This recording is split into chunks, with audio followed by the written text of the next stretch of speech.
Je vous salue dans le nom du Seigneur Jésus-Christ. Que la paix et la grâce du Seigneur vous soient données. Mon nom c'est Ribo, je suis un apôtre de Jésus-Christ.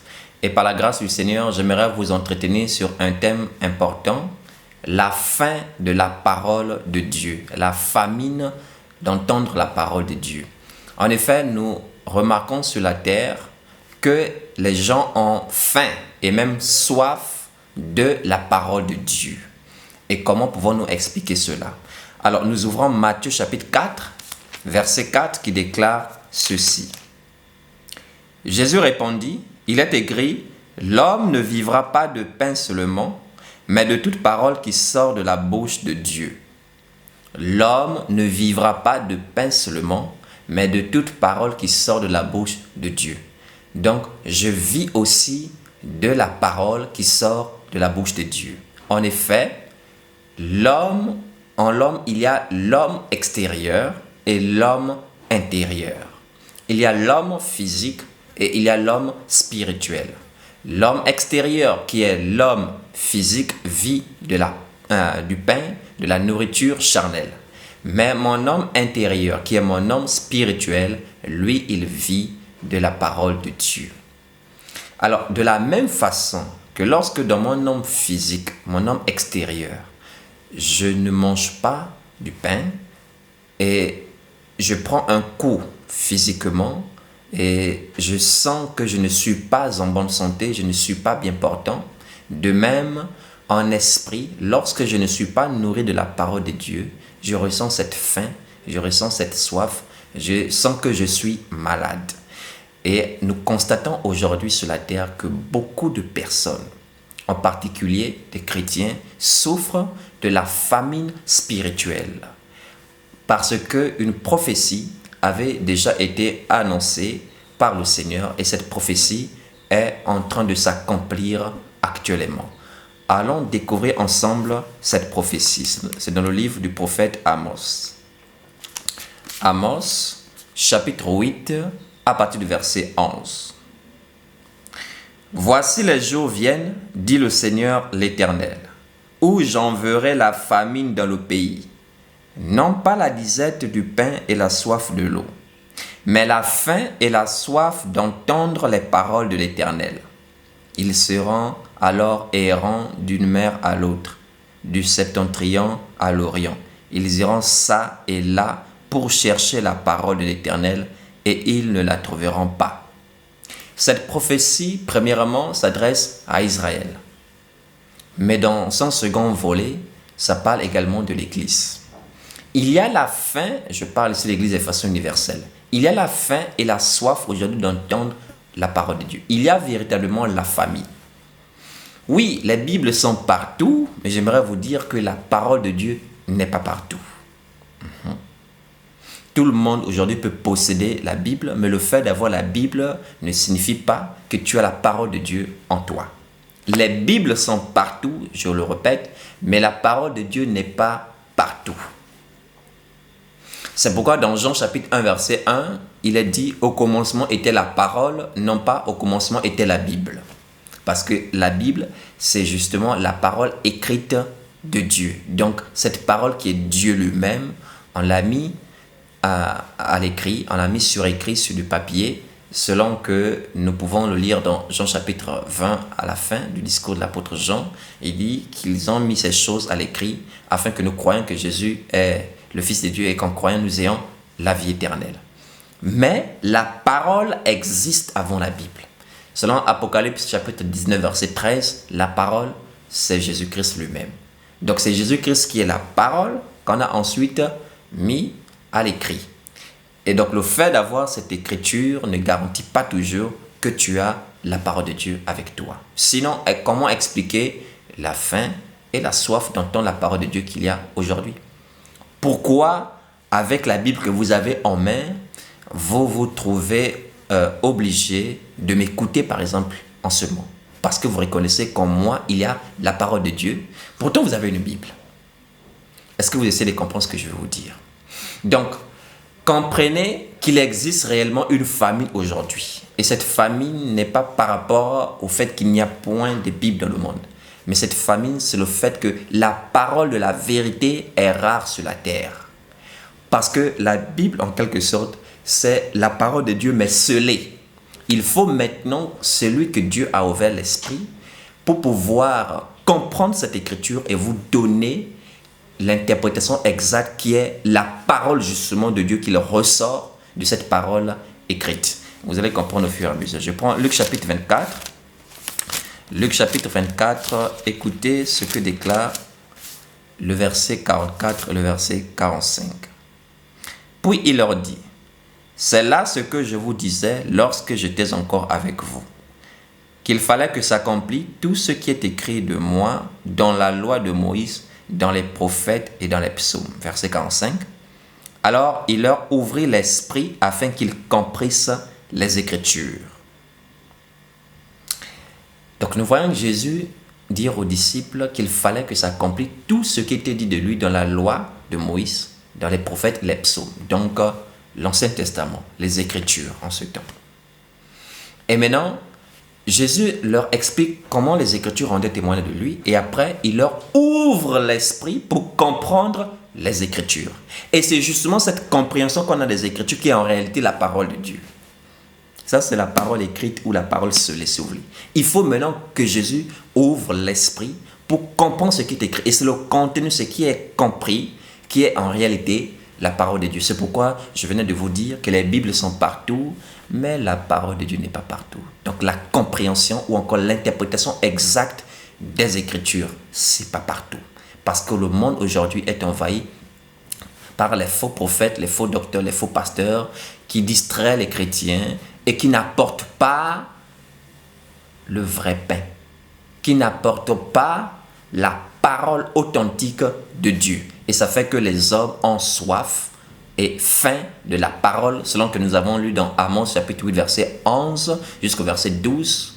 La famine est répandue aujourd'hui sur la terre et les hommes sont en train d'errer ça et là. Ils vont d'un lieu à un autre à la recherche de la parole de Dieu. Vous allez d'église en église, vous allez de lieu en lieu parce que vous recherchez la parole de l'Éternel. Réalisons cette prophétie d'ailleurs. Amos chapitre 8, versets 11 et 12. Voici les jours viennent, dit le Seigneur l'Éternel, où j'enverrai la famine dans le pays, non pas la disette du pain et la soif de l'eau, mais la faim et la soif d'entendre les paroles de l'Éternel. Ils seront alors errants d'une mer à l'autre, du septentrion à l'orient. Ils iront ça et là pour chercher la parole de l'Éternel et ils ne la trouveront pas. Bon, Israël ne devait pas trouver, mais nous sommes appelés à trouver. Si vous cherchez véritablement la parole de l'Éternel, vous la trouverez et je peux vous rassurer que vous venez de la trouver si vous ne l'avez jamais connue auparavant. Parce que vous serez abondamment bénis de la parole de Dieu, de la vérité, de l'évangile de Christ, du fondement des apôtres et des prophètes selon Éphésiens chapitre 2 verset 20. Nous ici, nous partageons la parole de la vérité. Au commencement, selon Jean 1 verset 1 que j'avais cité, était la parole. Mais cette parole, c'est Jésus-Christ selon Apocalypse 19 verset 13. Donc pour nous, le commencement, c'est la parole, mais la fin aussi, c'est la parole, car Jésus est le premier et le dernier. Donc que ce soit le commencement, aussi bien que la fin, vous entendrez la parole de l'Éternel. Et cette parole va faire quoi? Elle va combattre votre famine. Cette parole va vous donner de la vigueur. Cette parole va rafraîchir votre âme et vous n'aurez plus soif par la grâce du Seigneur. Lisons ce que déclare le psalamiste David. Dans le psaume chapitre 63, nous allons lire le verset 2. Psaume 63, verset 2. Il est écrit: Ô Dieu, tu es mon Dieu, je te cherche. Mon âme a soif de toi. Mon corps soupire après toi, dans une terre aride, desséchée, sans eau. Voici David ici qui dit: je te cherche, mon âme a soif de toi. Mon âme a soif de toi. Dieu, c'est la parole. Je l'ai déjà cité, Jean 1, verset 1. Son âme avait soif de Dieu, son âme avait soif de la parole. Et ce psaume est écrit non pas seulement pour David, mais encore pour beaucoup d'enfants de Dieu aujourd'hui, qui ont soif de Dieu, c'est-à-dire soif d'entendre la parole, qui sont fatigués des enseignements erronés, qui sont fatigués des discours de la vanité, qui sont fatigués des choses qui n'ont aucun rapport avec la doctrine de Christ. Et je sais qu'il y en a plusieurs qui sont ainsi dans le monde parce que la prophétie a annoncé qu'il y aura une grande famille. Il y a beaucoup d'églises, beaucoup des assemblées. Il y a les Bibles répandues partout, mais la parole n'est pas partout. Les Bibles sont partout, les assemblées, les églises, mais la parole n'est pas partout. Et j'aimerais vous dire que si vous êtes dans un lieu où votre soif de la parole n'est pas apaisantie, vous êtes là, mais vous ressentez toujours la soif de Dieu, le vide intérieur, il faut partir de là. Il faut partir de là. Parce que quand Jésus déclare dans Matthieu chapitre 18 verset 20, car là où 2 ou 3 sont assemblés en mon nom, je suis au milieu d'eux. Il dit bien, où ils sont assemblés en mon nom, je suis au milieu d'eux. Si vous pensez que dans ce passage, Jésus fait allusion au fait qu'on s'assemble au nom de Jésus et il est là au milieu de nous, vous vous trompez. Ce n'est pas partout où 2 ou 3 personnes sont assemblées en invoquant Jésus-Christ que Jésus est au milieu d'eux. Et vous allez demeurer là. Attention, s'il en est ainsi, c'est que c'est grave. Pourquoi alors dans Matthieu chapitre 7, à partir du verset 21 jusqu'au verset 23, quand Jésus parle de ce qui aura lieu au dernier jour, dira à plusieurs, je ne vous ai jamais connu, tandis que ces derniers lui disent, mais nous avons prophétisé par ton nom. Nous avons chassé des démons par ton nom. Donc ça dit, le nom Jésus, ils l'ont invoqué sur les démoniaques, ils l'ont invoqué sur les malades. Mais est-ce que Jésus était au milieu d'eux? Réalisez Matthieu 7, verset 21 jusqu'au verset 23. Ces hommes se réunissaient au nom de Jésus. Ils chassaient les démons au nom de Jésus. Ils ont prophétisé par son nom. Mais Jésus leur répond, je ne vous ai jamais connu. Non pas je ne vous connais plus, mais je ne vous ai jamais connu. Autrement dit, je n'ai jamais été au milieu de vous. Je n'ai jamais été au milieu de vous. Alors, qu'est-ce que Jésus a voulu dire par là où 2 ou 3 sont assemblés en mon nom, je suis au milieu d'eux. Si vous avez suivi ce que j'ai dit au début, vous comprenez déjà. En mon nom. Apocalypse chapitre 19. Nous lisons le verset 13. Et il était revêtu d'un vêtement teint de sang, son nom est la parole de Dieu. Alléluia. Voilà le nom en question. Là où il y a l'évangile de la vérité, là où il y a l'authenticité de la parole, là où il y a vraiment la parole de Dieu, Jésus-Christ est là. Mais là où la parole, je ne dis pas là où la Bible est présente, je dis bien là où la parole est présente, c'est là où la compréhension exacte des Écritures est donnée, là où l'interprétation juste de la vérité est donnée, Jésus-Christ est là. Car il a déclaré dans Jean 14, verset 6, « Je suis le chemin, la vérité et la vie. » Donc là où il y a la vérité, là est le Seigneur. Est-ce que vous comprenez? Donc, Matthieu 18, verset 20, c'est pour parler simplement de ceux qui se réunissent au nom de la parole de Dieu et ceux qui se réunissent autour de la parole authentique. C'est pourquoi Paul pouvait dire à Timothée, dans 2 Timothée, nous allons lire, 2 Timothée chapitre 2, verset 22. Il dit, fuis les passions de la jeunesse et recherche la justice, la foi, la charité, la paix, avec ceux qui invoquent le Seigneur d'un cœur pur. Donc, il ne dit pas de rechercher ces choses avec tout le monde, mais avec ceux qui invoquent le Seigneur d'un cœur pur. Or, ce qui rend le cœur pur, c'est quoi? On dit ceux qui invoquent le Seigneur d'un cœur pur. D'un cœur pur ne veut pas dire d'un cœur sincère. Beaucoup pensent que comme ceux-là, ils sont sincères, comme ceux-là, ils sont dévoués, donc je me réunis avec eux. Non, non, non, c'est pas ce que l'Écriture dit. L'Écriture dit avec ceux qui invoquent le Seigneur d'un cœur pur. Or, qu'est-ce qui rend le cœur pur? C'est pas... Il y a beaucoup qui sont sincères, mais qui n'ont pas un cœur pur. Je suis désolé de vous l'apprendre. Tout comme aussi les enfants d'Israël. Déjà, pour ne peut-être pas vous choquer, je vais vous le lire rapidement de Romains chapitre 10. Écoutez. Romains chapitre 10. Je lis à partir du verset 1. Frères, le vœu de mon cœur et ma prière à Dieu pour eux, c'est qu'ils soient sauvés. Donc, ils n'étaient pas sauvés. Verset 2. Je leur rends le témoignage qu'ils ont du zèle pour Dieu, mais sans intelligence. ne cherchant pas la justice de Dieu et cherchant à établir leur propre justice, ils ne se sont pas soumis à la justice de Dieu. On s'arrête là. Donc ici, l'apôtre Paul est en train de parler des gens qui servent Dieu, des gens qui travaillent pour Dieu, des gens qui sont zélés pour Dieu. Donc quand on les regarde, ils sont sincères, vraiment ils sont zélés pour évangéliser, ils sont zélés pour les Écritures.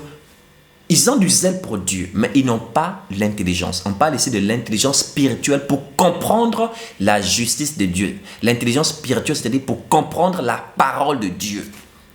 Parce que pour comprendre la parole de Dieu, il faut que Dieu te donne l'intelligence spirituelle. Il n'est pas question ici d'aller dans une école pastorale, se faire former, avoir des diplômes. Ce n'est pas ça. Ce n'est pas de cela dont il est question. C'est pourquoi nous ne sommes pas pour la théologie, parce que nos prédécesseurs, les apôtres, ne sont pas passés par une école biblique de formation. Mais ils ont reçu ce qu'on appelle la révélation. Selon Éphésiens chapitre 3 verset 5, il n'a pas été manifesté au Fils des hommes dans les autres générations, comme il a été révélé maintenant par l'Esprit aux saints apôtres et prophètes de Christ. Moi, je prêche l'évangile par révélation. Je ne me suis pas formé dans une école biblique pour cela. Donc, c'est Dieu qui donne l'intelligence spirituelle pour comprendre sa parole. Parce que si je n'ai pas cette intelligence spirituelle, j'ai simplement du zèle, mais sans intelligence. Par conséquent, je ne suis pas sauvé. C'est ce que dit le passage ici. Il dit, le vœu de mon cœur et ma prière à Dieu pour eux, c'est qu'ils soient sauvés. Je leur rends le témoignage quand je les regarde, dans leur manière d'adorer, dans leur manière de servir, d'annoncer la parole. Ils ont du zèle, mais ils ne sont pas intelligents. Donc, ils n'ont pas l'intelligence spirituelle. Donc, faites attention, ne confondez pas ceux qui invoquent le Seigneur étant zélés, ne les confondez pas avec ceux qui invoquent le Seigneur d'un cœur pur. Ne confondez pas ceux qui invoquent le Seigneur sincèrement avec ceux qui invoquent le Seigneur d'un cœur pur. Ce sont deux choses différentes. On peut être sincère, on peut être zélé, mais ne pas être sauvé. Ça ne veut pas toujours dire qu'on a un cœur pur. Que veut dire recherche la justice, la paix, la charité avec ceux qui invoquent le Seigneur d'un cœur pur? Ouvrons le prophète Ézéchiel. Ézéchiel chapitre 36. Ézéchiel chapitre 36, je vais lire à partir du verset 25. Il est écrit: je répandrai sur vous une eau pure, et vous serez purifiés. Je vous purifierai de toutes vos souillures et de toutes vos idoles. Je répandrai sur vous une eau pure. Je répandrai sur vous une eau pure, et vous serez purifiés. Donc on voit que le cœur pur, pour avoir un cœur pur, il faut recevoir l'aspersion de cette eau pure. C'est cette eau pure-là qui purifie. Sans cette eau pure, on ne peut pas avoir un cœur pur. Mais qu'est-ce que l'eau pure? Qu'est-ce que cette eau qui rend pure? Jean chapitre 15. Jean chapitre 15, écoutez le verset 3. Déjà, vous êtes purs à cause de la parole que je vous ai annoncée. La parole que Jésus a annoncée. Il dit c'est cette parole-là qui rend pure. Donc on comprend que l'eau dont parlait le prophète Ézéchiel 36, verset 25, cette eau qui purifie, c'est la parole de Jésus-Christ qui rend pure. Donc si quelqu'un n'a pas la connaissance exacte de la parole de Christ, il a simplement un cœur sincère. Il a simplement un cœur qui a du zèle, mais il n'a pas un cœur pur. Et pour avoir un cœur pur, je viens de le dire, il faut recevoir l'eau. Mais pas n'importe quelle eau, parce que le prophète a précisé, il dit, je répandrai sur vous une eau pure. Il n'y a que l'eau pure pour rendre un cœur pur. Je reprends. Il n'y a que de l'eau pure pour rendre un cœur pur. La nature nous enseigne, si je me lave avec de l'eau sale, une chose est certaine, je ne suis pas propre. Il faut que je me lave avec de l'eau propre pour que je sois propre. Pourquoi je vous le dis? Oui, l'eau c'est la parole. Mais quelle parole as-tu reçue? Il y a un qualificatif. On dit eau pure. C'est cette eau pure qui te donnera un cœur pur. Est-ce que la parole que tu as reçue est pure? Sans tache? Est-ce que cette parole est authentique? Est-ce qu'il s'agit de la vérité? Conformément aux Écritures. Est-ce que c'est vraiment la parole authentique que tu as reçue? Si cette parole est pure, oui, ton cœur aussi qui croit en cette parole est purifié. Alors, nous pouvons adorer ensemble, comme dit 2 Timothée 2, verset 22, avec ceux qui invoquent le Seigneur d'un cœur pur. Je vous parle ainsi afin de vous ouvrir les yeux pour que vous puissiez comprendre que vous n'êtes pas appelé à vous réunir avec tout le monde. Attention, vous n'êtes pas appelé à vous réunir avec tout le monde. mais avec ceux qui invoquent le Seigneur d'un cœur pur. Vous êtes appelés à vous réunir avec ceux qui se réunissent au nom de Jésus. Et le nom de Jésus en question, c'est ce que je vous ai dit, selon Apocalypse 19, verset 13, il s'agit de la parole de Dieu, donc la parole authentique. Parce qu'il n'y a pas de rapport entre la lumière et les ténèbres. Est-ce que vous comprenez?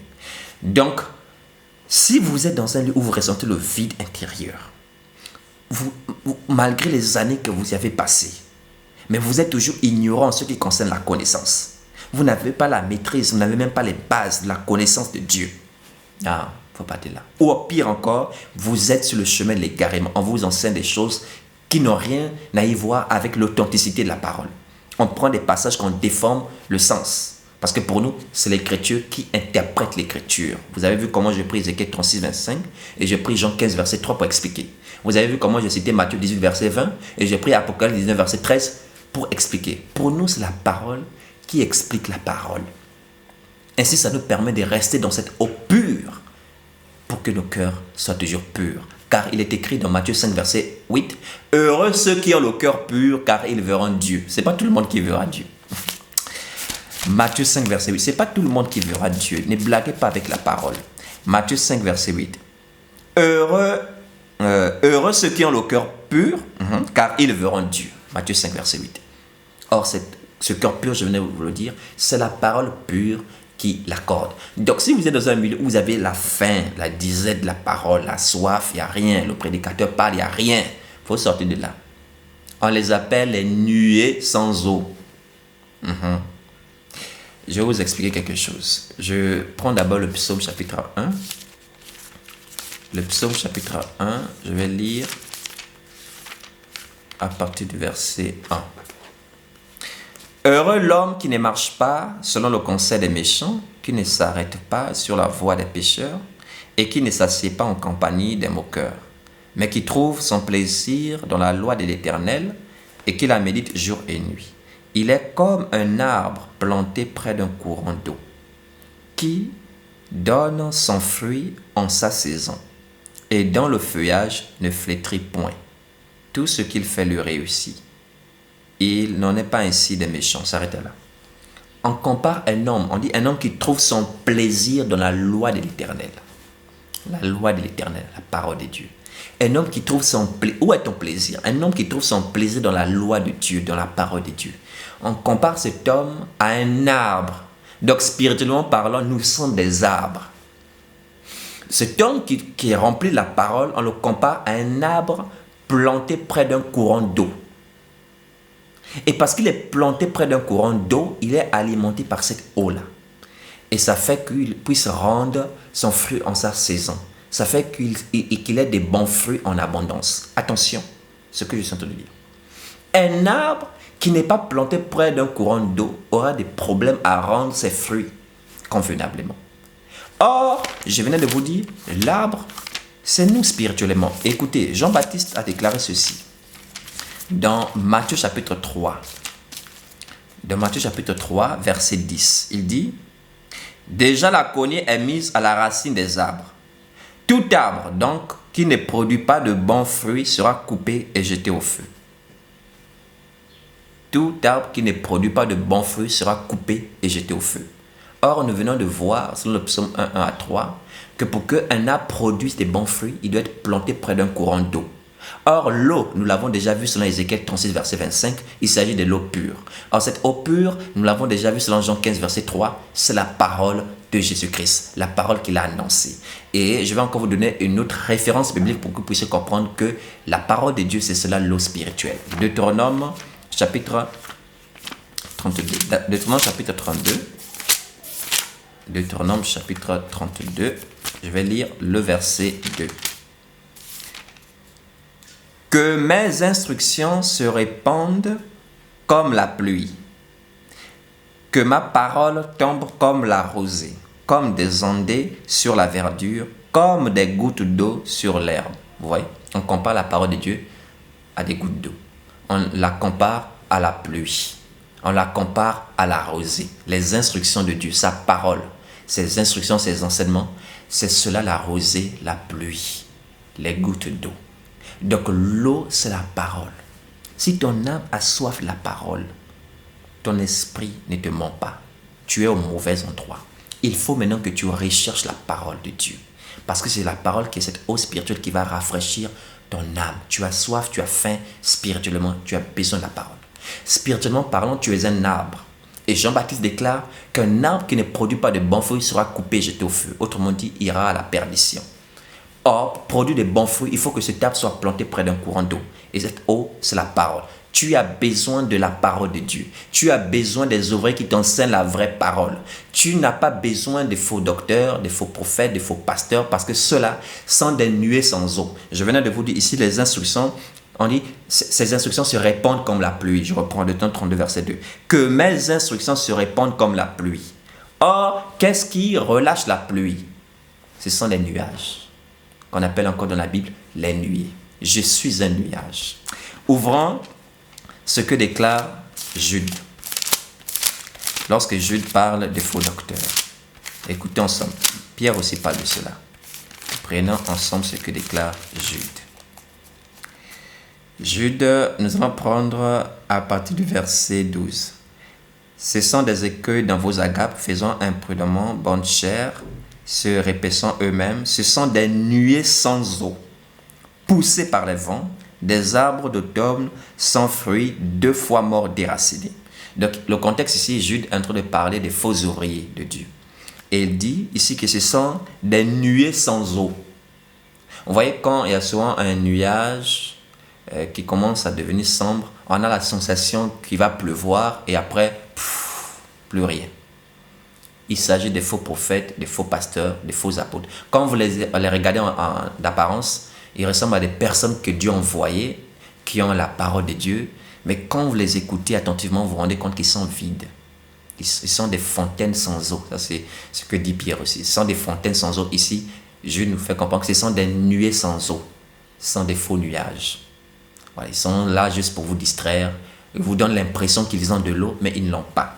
Parce que celui que Dieu a envoyé, il a forcément de l'eau. Selon que nous pouvons le lire dans Jean chapitre 3, verset 34. Je prends Jean chapitre 3, verset 34, qui déclare ceci.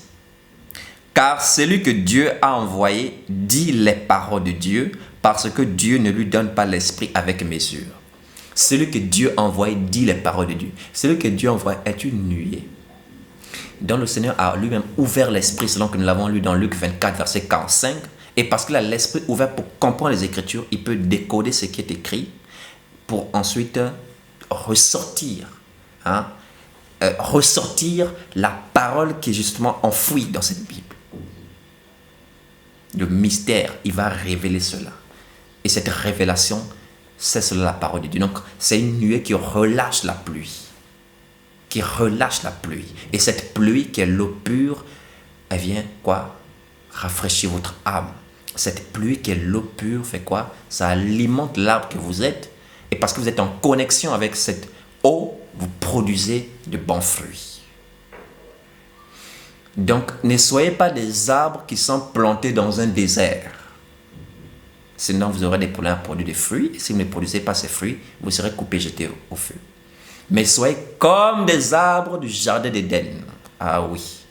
Parce que les arbres du jardin d'Éden étaient alimentés par un fleuve qui se subdivisait en 4 branches. Il ne faut pas que je paraisse être un barbare. Genèse chapitre 2, parce que tout le monde n'a pas toujours connaissance de ce que je suis en train de dire. Genèse chapitre 2, je vais lire verset 9. L'Éternel Dieu fit pousser du sol des arbres de toute espèce agréables à voir et bons à manger, et l'arbre de la vie au milieu du jardin, et l'arbre de la connaissance du bien et du mal. Verset 10. Un fleuve sortait d'Éden pour arroser le jardin, et de là, il se divisait en 4 bras. Voilà. Donc un fleuve sortait de l'Éden pour arroser les arbres du jardin. Il faut un fleuve pour que les arbres produisent les fruits comme il se doit. Et ce fleuve, c'est l'évangile. C'est la parole de Dieu qui est Jésus-Christ lui-même, selon Apocalypse verset 13. Et c'est pourquoi c'est 4 bras. On ne dit pas que c'était 4 fleuves. Attention, c'était un seul fleuve qui s'est divisé en 4 bras. Et c'est pourquoi nous voyons Matthieu, Marc, Luc et Jean. Voilà les 4 bras. Ces 4 bras-là rendent témoignage d'une même personne. Donc ces 4 bras que sont Matthieu, Marc, Luc et Jean rendent témoignage d'une même personne qui est Jésus-Christ. Matthieu parle de Jésus, Luc parle de Jésus, Marc parle de Jésus, Jean parle de Jésus. Ces 4 bras rendent témoignage d'un seul fleuve, de Jésus-Christ. Et encore ces 4, selon 1 Corinthiens chapitre 14, verset 6, ce sont les 4 aspects de l'évangile. La révélation, la connaissance, la prophétie et la doctrine. Bref, nous avons beaucoup de choses à vous dire. Seulement, il faut que vous puissiez fuir les faux docteurs, les faux pasteurs, selon qu'il est écrit dans Romains chapitre 16 à partir du verset 17, ainsi que dans 2 Corinthiens chapitre 6 à partir du verset 14, Apocalypse 18 verset 4. Voilà notre combat. Nous combattons les nuées sans eau qui sont là pour distraire le peuple avec des faux miracles par-ci par-là. Pour eux s'accomplira ce qui est écrit dans Matthieu 7 verset 21 jusqu'au verset 23. Mais n'avons-nous pas prophétisé par ton nom? N'avons-nous pas... Je ne vous ai jamais connu. Parce que Christ, c'est la parole, c'est l'Apocalypse verset 13. Et lui se trouve au milieu de ceux-là qui justement ont cette parole-là. C'est pourquoi nous vous invitons à rester accrochés à la parole, au fondement des apôtres et des prophètes, dans Éphésiens chapitre 2 verset 20.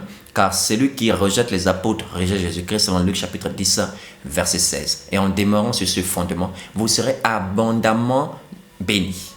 Et vous ne connaîtrez plus la faim spirituelle. Vous serez abondamment nourris par la grâce du Seigneur.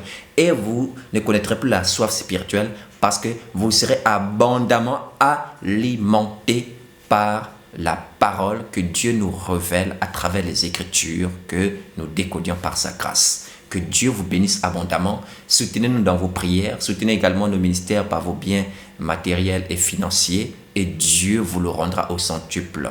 Que la grâce du Seigneur soit avec vous tous. Et si vous avez des questions pour comprendre la parole de Dieu, vous pouvez poser des questions et nous écrire. Soyez abondamment bénis. Au nom de Jésus. Amen.